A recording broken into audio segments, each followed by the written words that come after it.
Now let us see how we can easily install the C, C++ compiler and debugger, which is nothing but the entire toolchain on Windows 11 computer. So the first thing that we have to do is we have to open up any browser that is installed. I have the Microsoft Edge browser. I will open it up. In the URL bar, we will enter the website address as winlibs.com, and then we will hit the enter key and we will open up the website. Now here we can find the details about this particular website. It provides a standalone build for GCC and mingw W64 for Windows. Here we will straight away jump to the download section, and here we can find a lot of download options for Windows operating system. We will install the latest version. Here at the moment when I'm making this video, the latest version of GCC that is available is 15.2 and mingw W64 version is 13, that is for the UCRT runtime, and here we will download with the POSIX threads. And since I have the 64-bit operating system in here, under this Win64, I will click on this zip archive for the GCC latest version. So once I click on this zip archive, the download will begin. We just have to wait for this download process to complete. Now once the download is complete, we will click on this folder icon. It will open up the folder where the downloaded files are saved, generally in the downloads folder. Now what we have to do is we have to extract this downloaded zip file. So we will select this file and then we will right click on it, and then we will find this option called as extract all. And once I click on that, it will ask us to select the destination folder for extracting the files. Here we will click on this browse, and then here I will select this PC, and then I will select the C drive, and then I will click on this select folder. Now you can extract it wherever you want, but here I'm extracting all these files to the C drive. After that we will click on this extract.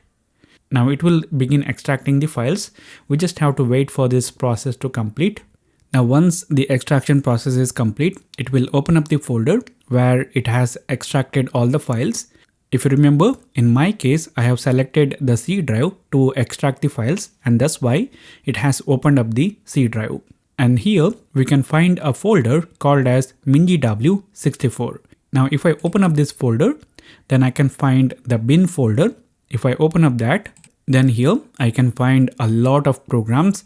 For example, we can find GCC, G++, GDB, all these programs are present here. Now the problem is, if we want to use these programs from any other folder in this file system, then we have to use this entire path in order to access them. So right now, just by using these program names, we can't access them.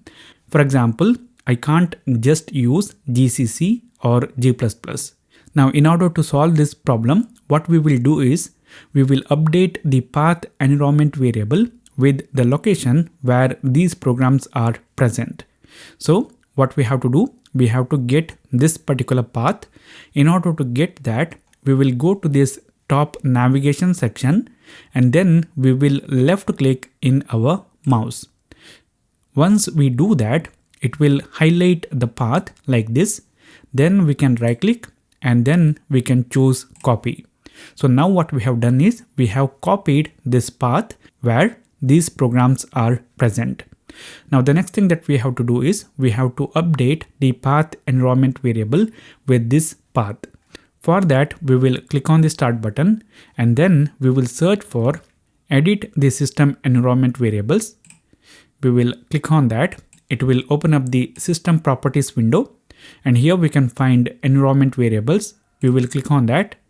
Now here we can find the user variables and system variables. Here under this user variables section, we will select path, and then we will add the value that we have copied. For some reason, if you don't have these user variables, then you can update the path in system variables. So here in this user variables, I have selected path, and then I will click on this edit, and then here a new window will appear.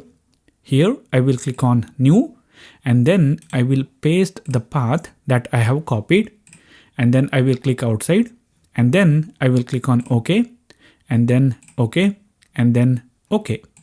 So now we can close all other programs. What we have done is we have downloaded and installed the C++ compiler and the debugger, and then we have updated the path environment variable. Now finally, let us make sure that we have done everything properly. In order to do that, we will click on the start button and then we will search for terminal and we will open up the terminal app. If terminal is not there, you can use the command prompt also. So here we will type in GCC space minus minus version, and after that we will hit the enter key. Now what it does is it will use the program that we have seen in the location where we have installed the GCC, and then it will run that. So here we can find the version of GCC that is installed. Similarly, we will perform G++ space minus minus version, and then if I hit the enter key, we can find the version of G++, and after that we will type in GDB space minus minus version, and if I hit the enter key, we can find the version of GDB, that is the debugger, that is installed in this computer.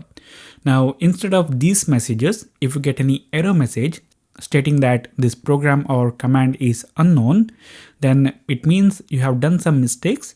So you have to watch this video again and you have to solve that mistake. So this is it for this particular video. Thank you for watching. I'll see you later in the next one.